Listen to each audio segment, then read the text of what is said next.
Il-kumpanija Ryanair se tibqa' tinsisti sabiex ikun hemm taxxi ambjentali ġusti fuq it-titjiriet, hekk kif titjiriet qosra jkollhom iħallsu t-taxxi filwaqt li titjiriet twal ma jħallsu xejn. Bil-kumpanija tgħid li l-Ewropa għandha tikkumpensa lill-linji tal-ajru li huma effiċjenti għall-ambjent.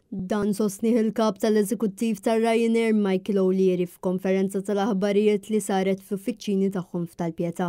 Fl-aħħar sigħat O'Leary kien fi Brussell sabiex jippreżenta petizzjoni lill-President tal-Kummissjoni Ewropea Ursula von der Leyen ħalli ma jibqgħux jipprevjenu lill-linji tal-ajru milli jtieru fuq pajjiżi, anke jekk ma jkunux qed jinżlu fihom, waqt strikes minn dawk li jieħdu ħsieb il-kontroll tat-traffiku tal-ajru. Rigward it-titjiriet lejn Malta, Ryanair isset toffri 51 rotta. U għax-xitwa żiedet ukoll titjiriet lejn u minn Birmingham, huma żiedu wkoll il-frekwenza ta' 20 titjira. Dan hu rekord ta' titjiriet mill-ajruport ta' Malta. O'Leary semma wkoll li malli l-ajru tal-Ukrajna se jkun dikjarat sigur u ma se jibdew joperaw madwar 600 titjiriet fil-ġimgħa jekk il-Gvern Ukren jaqbel. Pass kruċjali sabiex l-ekonomija Ukrena tibda terġa' tirkupra wara l-gwerra. Huma semmew kif Ryanair għandhom 6 ajruplani bbażati f'Malta, filwaqt li għamlu investiment ta' $600 miljun f'Malta u provdew madwar 300 impjieg, dan grazzi għall viżjoni li kellu l-Gvern Nazzjonalista.